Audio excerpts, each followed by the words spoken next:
Hello everyone, welcome back to our YouTube channel polytechnic Guruji. आज की इस वीडियो में हम लोग प्रीवियस ईयर क्वेश्चन 2017 की प्रश्न पत्र में मैथमेटिक्स के अंतिम 15 सवाल को हल करेंगे। तो चलिए करते हैं शुरू।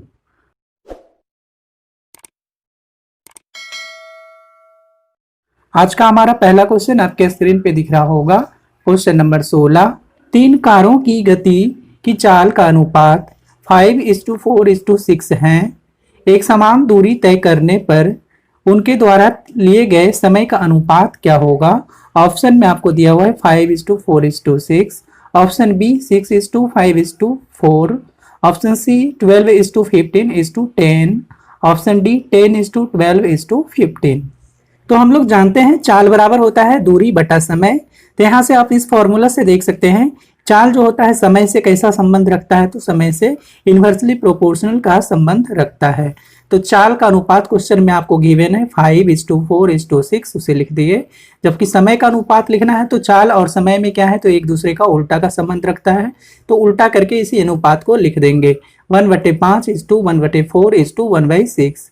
उसके बाद फिर क्या करेंगे, 5, 4 और 6 का एलसीएम निकालिएगा। एलसीएम आएगा आपको 60। वो 60 को सभी फ्रैक्शन में मल्टीप्लाई कर देंगे तो यह आ जाएगा आपका 12। फिर 4 से ये 60 कट जाएगा, आपको आ जाएगा 15। फिर ये 6 से 60 कट जाएगा, आपको 10। तब यहाँ से देख पा रहे होंगे रेशियो आपको आ जाएगा 12:15:10। यही अनुपात हो जाएगा समय का। तो ऑप्शन सी हमारा करेक्ट आंसर होगा। क्वेश्चन नंबर 17, चित्र में ये फिगर आपको दिया हुआ है। इसमें कहा जा रहा है कि ओ जो आपका वृत्त का केंद्र है, ए बी वृत्त का व्यास और सी डी ए बी के लंबवत हैं। एक देखिए सी डी एक जीवा खींचा हुआ है जो कि व्यास का क्या है, लंबवत। तो दिया हुआ है आपको ए एन, ए से एन तक का डिस्टेंस आपको दिया हुआ है स्मॉल ए, और एन से बी तक का डिस्टेंस दिया हुआ है स्मॉल बी। तब पूछा जा रहा है आपसे सी एन का मान बताइए क्या होगा। तब हम लोग वृत्त में एक थ्योरम पढ़े होंगे कि त्रिज्या, ये देखिए ओ से ए तक का ये क्या हो जाएगा, तो त्रिज्या कह सकते हैं वृत्त का, और सी डी जीवा आपको दिखाई दे रहा है। तो वृत्त की त्रिज्या जीवा के साथ लंब बनाता है, लंब समद्विभाजक होता है। यानी कि बोल सकते हैं सी से एन तक का डिस्टेंस बराबर हो जाएगा एन से लेकर के डी तक का डिस्टेंस, यानी कि C N equal to N D बोल सकते हैं फिगर को देख करके। तब यहाँ पे एक फॉर्मूला अप्लाई करेंगे, A N into N B, A N into N B equal to C N into N D. तो अभी देख रहे हैं हम लोग एन डी सी एन के बराबर है, तो एन डी के जगह भी सी एन लिख देंगे। तो C N into C N, और ये जो आपका है, अब यहाँ पे क्वेश्चन में वैल्यू दिया हुआ है, ए एन की वैल्यू दिया हुआ है स्मॉल ए, यहाँ पे पुट कर देंगे। एन बी का वैल्यू दिया हुआ है स्मॉल बी, वो भी लिख देंगे। यहाँ से सी एन का स्क्वायर हो जाएगा, तो सी एन इक्वल टू, ये स्क्वायर अब इधर रूट में आ जाएगा, तो सी एन इक्वल टू बोल देंगे ए इंटू बी होगा। और क्वेश्चन में सी एन का ही वैल्यू पूछा जा रहा, तो ऑप्शन ए हमारा करेक्ट आंसर होगा। क्वेश्चन नंबर 18, 100 मीटर ऊंची मीनार के विपरीत दिशाओं में 2 लड़के खड़े हैं। यदि वे मीनार के शीर्ष के उन्नयन कोण क्रमशः 30 डिग्री एवं 45 डिग्री नापते हैं, तब लड़कों के बीच की दूरी क्या होगा? ऑप्शन आपको दिया हुआ है, ए में 100 metre, option B 100√3 metre, option D 100 into √3-1 metre, option D 100 into √3+1 metre. तो देखिए यहाँ पे क्वेश्चन में ये फिगर बना लेंगे, ऊंचाई दूरी चैप्टर का क्वेश्चन है। ये आपका हो गया मीनार जिसकी ऊंचाई क्वेश्चन में दिया हुआ है 100 मीटर। इसके विपरीत दिशा में तो एक ईस्ट की तरफ लेंगे, ईस्ट की तरफ लेंगे तो दूसरा वेस्ट की तरफ। ये 2 लड़का यहाँ पे खड़ा हुआ है और दोनों अलग अलग एंगल पाता है। एक एंगल पा रहा है आपको 30 डिग्री और एक एंगल पा रहा है 60 डिग्री। तो पूछा जा रहा है आपसे दोनों लड़कों के बीच की दूरी बताइए। यहाँ पे एक लड़का है और एक लड़का ये है, तो एक का दूरी चलिए मीनार से मान लिया x और दूसरी लड़के का मीनार से दूरी मान लिया y। दोनों अलग अलग फाइंड कर लेंगे और दोनों को ऐड कर देंगे, तो वो हमारा दोनों लड़कों के बीच की दूरी आ जाएगा। तो यहाँ से देख रहे होंगे 2 समकोण त्रिभुज बन रहा है। एक त्रिभुज ये वाला जिसमें एंगल 30 डिग्री है, तो इसमें हम लोग लगाते हैं tan थीटा। थीटा देखिए आपका ये 30 डिग्री, तो tan थीटा हो जाएगा आपका ये वाला लंब और ये हो जाएगा आधार x, तो 100/x लिख देंगे। tan का मान 1/√3 होता है, तो यहाँ से x इक्वल टू मिल जाएगा आपको 100√3। उसके बाद दूसरी ट्रायंगल आपको दिख रहा है जिसमें एंगल है आपको 45 डिग्री, इसमें भी tan 45 लगाएंगे, तो tan 45 डिग्री हो जाएगा, लंब हो गया 100 और आधार हो जाएगा इसका 22। तो यहाँ से 22 इक्वल टू tan 45 का मान 1 होता है, यहाँ से आपको 22 इक्वल टू मिल जाएगा 100। तो x और y दोनों आ गया अलग अलग। अब तो दोनों लड़कों के बीच की दूरी हो जाएगा हमारा x प्लस y। तो x का मान आ गया है आपको 100√3 प्लस y का मान है 100। तो यहां से 100 कॉमन कर लेंगे तो दूरी हो जाएगा आपका √3 प्लस 1 मीटर में दूरी बताएंगे। तो देखिए आपको ऑप्शन डी करेक्ट आंसर होगा। क्वेश्चन नंबर 19, एक समकोणीय त्रिभुज में cos square A plus cos square B plus cos square C का मान क्या होगा? Option A 0, option B 1, option C sine square A, option D 3। तो क्वेश्चन में देखिए कहा जा रहा है त्रिभुज जो है आपका समकोण त्रिभुज। तो एक समकोण त्रिभुज बना लेंगे जिसमें 3 कोण हैं ए बी सी, बी पे 90 डिग्री अगर मान रहे हैं, और चूंकि ये त्रिभुज समकोण है तो अदर 2 एंगल का सम भी होना चाहिए 180। तो एक को अगर थीटा लिखेंगे तो दूसरी एंगल आपका सी हो गया 90 माइनस थीटा, ताकि दोनों को ऐड करेंगे तो थीटा थीटा कैंसिल होकर के 90 और ये 90 तीनों मिलकर के 180 डिग्री हो जाएगा। तो क्वेश्चन में पूछा जा रहा है आपको cos square A plus cos square B plus cos square C का मान बताइए। तो चलिए यहाँ पे रख रहे हैं, एक एक जगह पे एंगल हम लोग मान रहे हैं थीटा, तो cos स्क्वायर थीटा। बी देख रहे होंगे फिगर में 90 डिग्री है तो cos square 90 degree. C angle हो गया आपका 90 डिग्री माइनस थीटा, तो cos स्क्वायर सी हो जाएगा 90 माइनस थीटा। तब cos स्क्वायर थीटा हो जाएगा प्लस cos 90 का वैल्यू 0 होता है, उसका स्क्वायर कर देंगे तो 0 ही आएगा, प्लस यहाँ देख रहे होंगे तो एक फॉर्मूला होगा cos 90 माइनस थीटा, तो वो होता है आपका साइन थीटा, तो साइन स्क्वायर थीटा लिख देंगे। तब यहाँ देखिए cos square theta plus sine square theta की वैल्यू होता है 1, प्लस 0 का स्क्वायर करेंगे तो 0, तो ये इक्वल टू आपको मिलेगा 1। तो यही 1 हो जाएगा answer option B.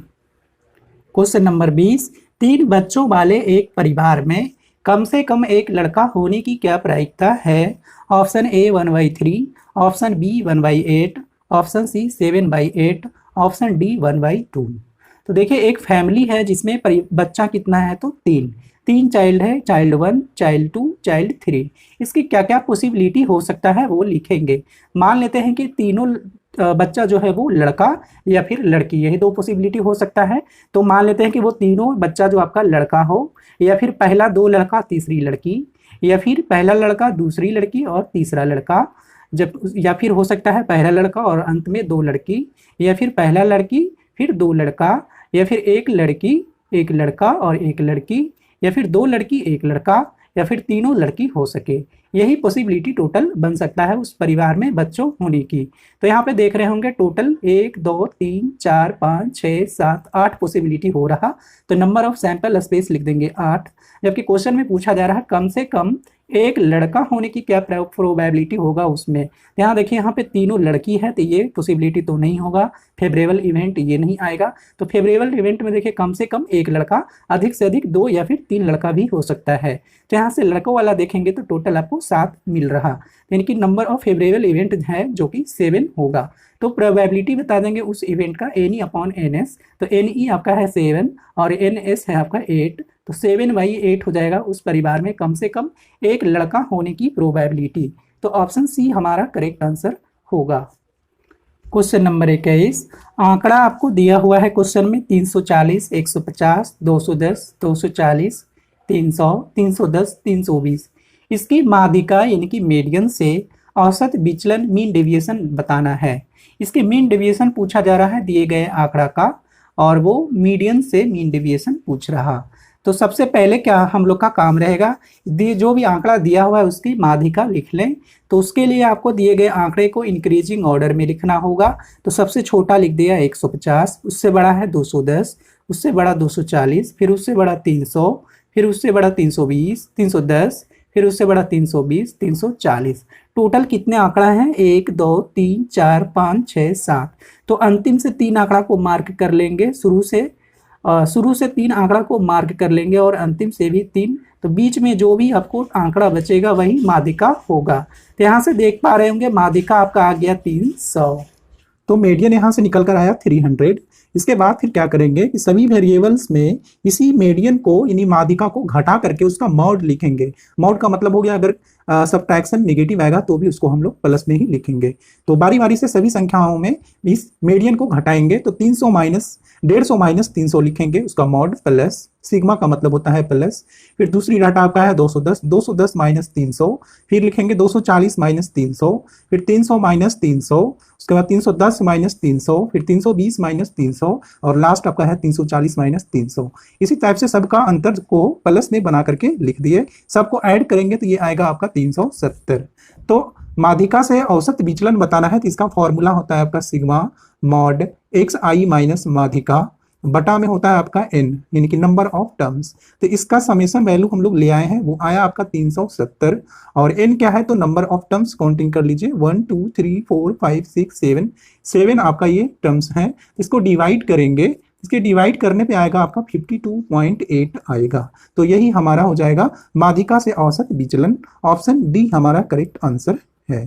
Question number 22, त्रिज्या 2 सेंटीमीटर एवं ऊंचाई 6 सेंटीमीटर के एक धातु के बेलनाकार टुकड़े को इसी त्रिज्या यानी कि त्रिज्या 2 सेंटीमीटर के एक शंकु में आकारित किया जाता है। यानी कि इस बेलन से बनाएंगे शंकु को, दोनों की त्रिज्या 2-2 सेंटीमीटर ही होगा और बेलन की ऊंचाई दिया हुआ है आपका क्वेश्चन में 6 सेंटीमीटर। तो आपसे पूछा जा रहा है कि शंकु की ऊंचाई बताइए कितना होगा। उस शंकु की ऊंचाई हम लोग h लिख देते हैं, इसी की मान बताएंगे। तो देखिए आपको बेलन से शंकु प्राप्त किया जा रहा है तो दोनों का आयतन को बराबर कर लेंगे। शंकु का आयतन बराबर लिख देंगे बेलन का आयतन। शंकु का आयतन होता है 1/3 पाई आर स्क्वायर एच बराबर बेलन का आयतन होता है पाई आर स्क्वायर एच।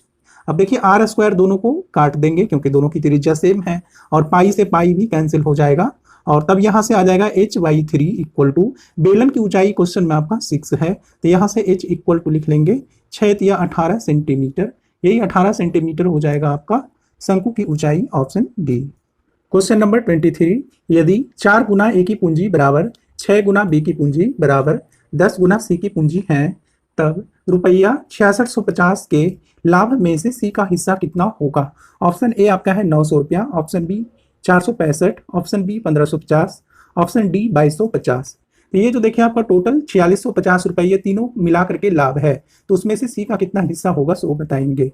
तो पूंजी का रेशियो में दिया हुआ है आपका रिलेशन 4 गुना ए की पूंजी बराबर 6 गुना बी की पूंजी बराबर 10 गुना सी की पूंजी। इसको सिंप्लीफाई कर लेंगे, 2 से काट लेंगे सबको, 2 से 2 4, फिर 2 से कट जाएगा 6 3, 2 से कट जाएगा ये 5। तो आपको प्राप्त होगा 2 गुना ए का पूंजी बराबर 3 गुना बी का पूंजी बराबर 5 गुना सी का पूंजी।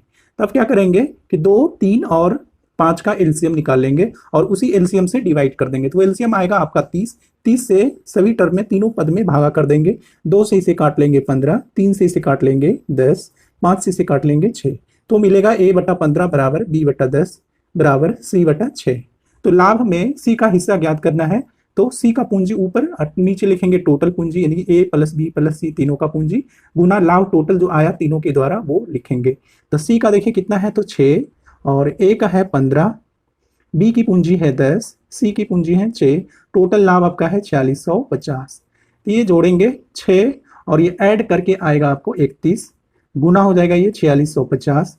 इसको डिवाइड करेंगे तो ये आपको कट जाएगा 150 बार में, 150 गुना 6 कर लेंगे तो ये आ जाएगा आपका 900, यानी कि 900 रुपया लाभ सी का हिस्सा होगा। ऑप्शन ए करेक्ट आंसर है। क्वेश्चन नंबर 24, ए एवं बी एक समान दूरी क्रमशः 9 किलोमीटर पर आवर एवं 10 किलोमीटर पर आवर की चाल से तय करते हैं। यदि ए बी के मुकाबले 36 मीटर अधिक समय लेता है तब प्रत्येक द्वारा तय की गई दूरी बताइए। Option A 48 kilometre, option B 54 kilometre, option C 60 kilometre, option D 72 kilometre. तो चलिए क्वेश्चन में देखिए बोला जा रहा है ए और बी एक समान दूरी तय करता है, मतलब इसका कहने का हुआ कि वो दोनों जो है ए और बी बराबर दूरियां तय कर रहा है, तो वो दूरी हमने मान लिया एक्स। और क्वेश्चन में बोल रहा ए जो है बी के मुकाबले 38 मिनट अधिक समय लेता है। अधिक का मतलब हो गया कि दोनों द्वारा जो समय लिया जा रहा उसका अंतर, तो यहाँ पे लिख लेंगे समय का अंतर आपका है 36 मिनट। समय का अंतर है आपका 36 मिनट, इसको घंटा में चेंज कर लेंगे तो 60 से डिवाइड कर दिया। अब यहाँ चाल दिया हुआ है 9 किलोमीटर और एक 10 किलोमीटर, तब यहाँ और दूरी देखिए आपका है x, तो समय लिख लेंगे दूरी बटा चाल। तो दूरी आपका है x, समय है चाल है पहला का 9, माइनस कर लेंगे x/10। ये भी देखिए आपका चाल के फॉर्मूला से आ गया समय का अंतर। यहाँ एलसीएम कर लेंगे तो ये हो जाएगा 90, ये आ जाएगा आपको 10x minus 9x equal to लिख देंगे 30/60, 36/60। 0 से 0 कैंसिल कर लेंगे, 6 से इसे काट देंगे 6 बार में, ये आ जाएगा x/9 इक्वल टू हो जाएगा 6। तो यहाँ से x इक्वल टू बता देंगे 54 किलोमीटर।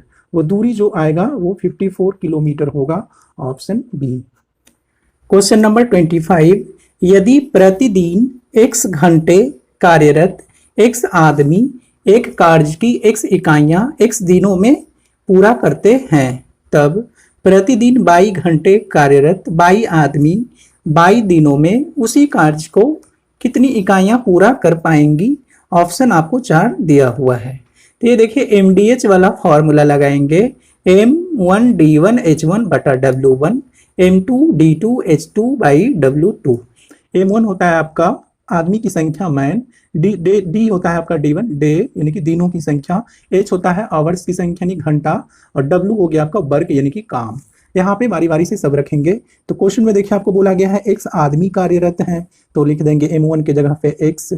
फिर बोला गया है आपको x दिन कार्य किया गया है, तो D के जगह भी लिख देंगे x इंटू, फिर बोला गया आपका x घंटा काम किया गया है, तो x के जगह H1 के जगह पे लिख देंगे x। अब बोला गया उस कार्य का कितनी इकाइयां पूरी की गई हैं, तो x इकाइयां, तो काम के जगह भी लिख देंगे x बराबर। उसी तरीके से दूसरे वाले का लिखेंगे। अब बोला जा रहा है आपका 22 दिनों में, तो 22 आदमी कार्यरत हैं, तो M2 की जगह 22 लिखेंगे, दिन के जगह भी क्या लिखेंगे 22। फिर बोला गया 22 घंटे काम किया गया, तो यहाँ पे भी H2 की जगह भी 22 लिखेंगे।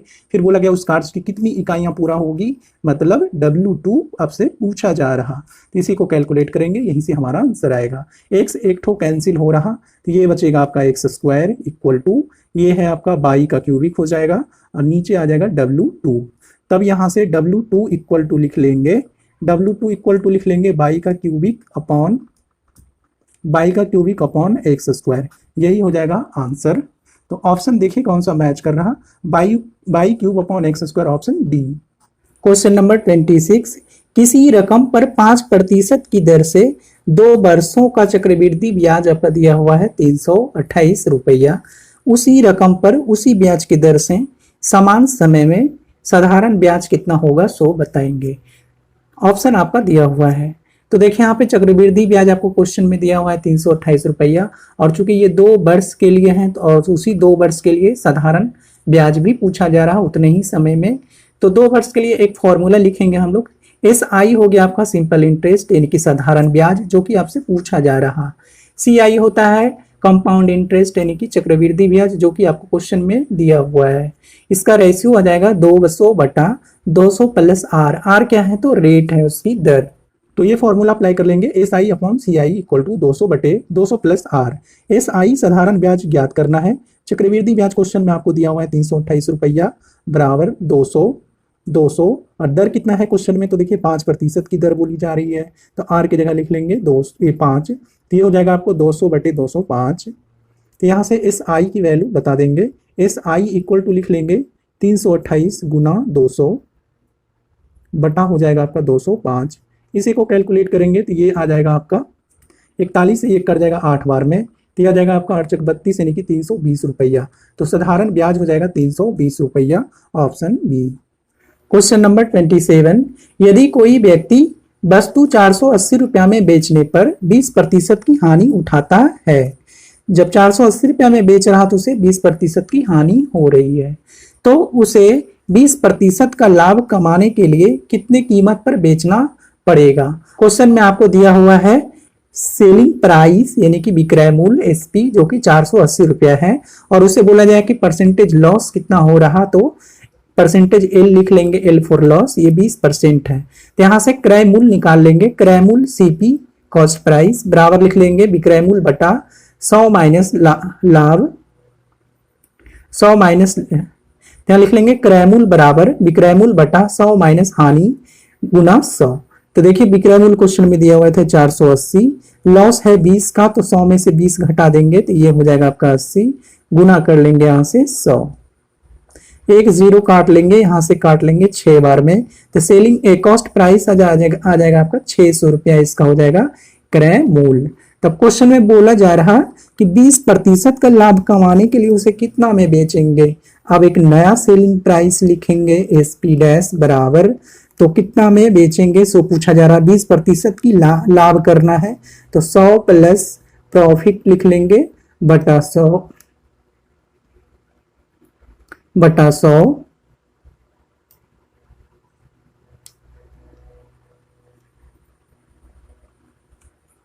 तो नया विक्रय मूल्य निकालने के लिए लिख लेंगे 100 प्लस लाभ जो प्रॉफिट करना है और बटा 100 गुना कर लेंगे क्रय मूल्य। तो 20% की लाभ करना है तो 120 हो जाएगा ऊपर, ये हो जाएगा 100 गुना क्रय मूल्य आप यहाँ पे निकाल लिए हैं 600 रुपया, इसको रख देंगे 0 0 कैंसिल, तो ये आ जाएगा आपका 720 रुपया। 720 रुपया में वो बेचेगा, तब उसे 20% की प्रॉफिट होगा। तो ऑप्शन सी हमारा करेक्ट आंसर होगा।